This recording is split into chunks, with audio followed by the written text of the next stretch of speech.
Hi, this is Scott Garibay, and today we're going to talk about Dungeons and Dragons, and we're going to talk about the 2024 Mufasa film by Barry Jenkins, including the voice work of Billy Eichner and Beyonce and Donald Glover. I saw this film, and it is absolutely fantastic. And what are the takeaways for a dungeon master? Well, the biggest takeaway is a new and fresh and better understanding of the wizard. All right. So, who is the wizard in Mufasa? In Mufasa, the wizard is Rafiki, and this is really interesting. Now, Disney has done a really interesting job with Rafiki in redefining him literally as a wizard. Okay, now where did Disney literally define Rafiki as a wizard? Well, they did it in Lorcana.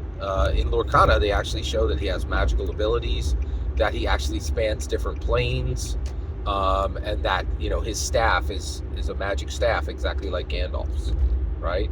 Now, what's really interesting about this film is Rafiki really functions as a wizard figuratively in the film.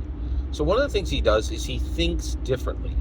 He also always has a vision, and he has hope, and he's able to share it with the team. Okay. And he has courage and confidence, right?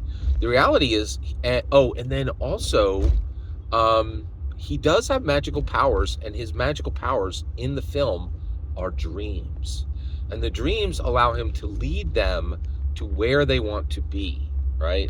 So they want to go to Malele, which is this sacred land that they're going toward, which is exactly where Simba was born, right? With the Pride Rock and all that, right?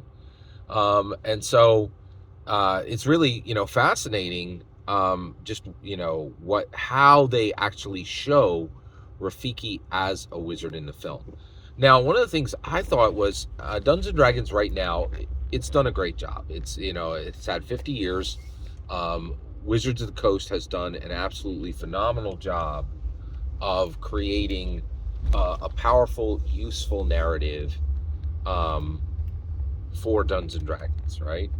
But the current wizard, most people, when they play them, they're like, oh, I can't wait until I get my fireball, and then I'm going to burn everything to the ground, right? And it's very powerful. It hits a lot. It's an area of effect spell, hits a lot of targets at once, and lets you do as much damage. It lets the wizard do as much damage as the fighter. But Mufasa shows a different type of wizard. A wizard who is buffing everyone every day with wisdom and encouragement and hope, right?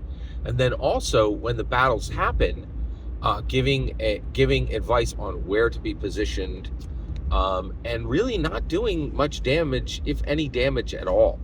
And so one of the things I think is, if you look at Rafiki and you are a wise and talented player, I think you can find a path to play a powerful, useful, valuable wizard in Dungeons and Dragons that never does a single point of damage. So I was really inspired by Mufasa's vision of a wizard demonstrated through Rafiki. If you're a dungeon master, go see this film. It's absolutely fantastic. If you're a dragon master, go see this film and learn how to play the best wizard in Dungeons and Dragons. Every single word you just heard is my humble opinion. The important part is when I get to hear your humble opinion, when you get in the comments and send your traffic. Please consider liking and subscribing, and have a fetch millennium.